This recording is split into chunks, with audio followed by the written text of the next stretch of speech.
ভারতে টি-20 বিশ্বকাপ খেলতে আসছে না বাংলাদেশ। তবে তারা আইসিসিকে জানিয়েছে যদি বাংলাদেশ খেলতে না আসে তাহলে বিশ্বকাপে 20 কোটি দর্শক হারাবে ক্রিকেট। বাংলাদেশ খেলতে না আসায় চাপ বাড়িয়েছে পাকিস্তান। সম্ভবত অমিত শাহর পুত্র জয় শাহকে আইসিসি থেকে সরানোর জন্য চাপ বাড়াচ্ছে তারা। ভারতে টি-20 বিশ্বকাপ খেলতে আসছে না বাংলাদেশ, নিজেদের চূড়ান্ত সিদ্ধান্তের কথা জানিয়ে দিল বাংলাদেশ ক্রিকেট বোর্ড। যে নিরাপত্তা ঝুঁকি ভারতে খেলার ক্ষেত্রে, সেই নিরাপত্তা ঝুঁকি পরিস্থিতির কোনো পরিবর্তন ঘটে নাই। আমাদের যে নিরাপত্তা ঝুঁকির যে আশঙ্কা তৈরি হয়েছে, এটা কোনো বায়বীয় বিশ্লেষণ বা ধারণা থেকে হয় নাই।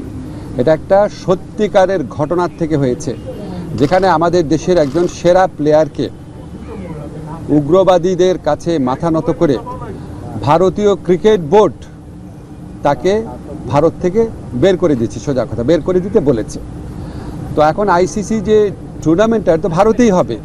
আইসিসি আমাদেরকে যতই বলুক নিরাপত্তা আশঙ্কা নেই, আইসিসি নামে তো আলাদা কোনো দেশ নাই। যেই দেশে আমার একটা প্লেয়ার নিরাপত্তা পায় নাই, এবং যেই দেশে ভারতীয় ক্রিকেট বোর্ড সরকারের একটা এক্সটেন্ডেড পার্ট, তারাই আমার প্লেয়ারকে উগ্রবাদীদের চাপে নিরাপত্তা দিতে ব্যর্থ বা অনীহ হয়েছে, সেই দেশেই খেলা হচ্ছে। সেই দেশের পুলিশ, সেই দেশের সিকিউরিটি এজেন্সিরই দায়িত্ব হবে ক্রিকেটারদেরকে নিরাপত্তা দেওয়া। তো আমরা তাহলে ওই ঘটনার পরে কি এমন চেঞ্জ হয়েছে ভারতের, যে আমরা ভাবতে পারবো যে ভারতে আবার কোনো উগ্রবাদী আস্ফালন হবে না, এবং ভারত আমাদেরকে মুস্তাফিজকে নিরাপত্তা দিতে পারে নাই। তো কি হয়েছে, আমাদের ক্রিকেটারদের, আমাদের সাংবাদিকদের, আমাদের দর্শকদের সবাইকে নিরাপত্তা দিতে পারবে? এটা আমরা কিসের থেকে কনভিন্সড হব?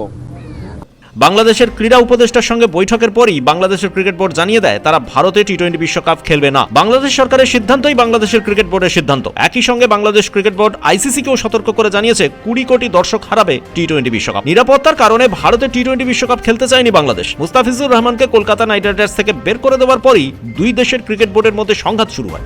বাংলাদেশ ক্রিকেট বোর্ড জানিয়েছে উগ্র হিন্দুত্ববাদীদের চাপে একজন বাংলাদেশি ক্রিকেটারকে নিরাপত্তা দিতে পারছে না মোদী সরকার, সেখানে এতজন বাংলাদেশি ক্রিকেটারের নিরাপত্তা তারা কিভাবে দেবে? আইসিসি কে তারা জানিয়েছিল তারা নিরপেক্ষ ভেন্যু হিসেবে শ্রীলঙ্কায় খেলতে চায়। খেলা হচ্ছে, আমাদের এখানে জেনুইন সিকিউরিটি রিস্ক আছে। আমরা এখনো আশা ছাড়ি নাই, আমরা আশা করব আইসিসি আমাদের জেনুইন সিকিউরিটি রিস্কটা সুবিবেচনার সাথে নিয়ে আমাদেরকে শ্রীলঙ্কায় খেলার সুযোগ করে দেবে বিশ্বকাপ। আমরা সেই আশাবাদ নিয়ে এখনো অপেক্ষা করছি। কিন্তু আইসিসি তাতে না করে দেয়।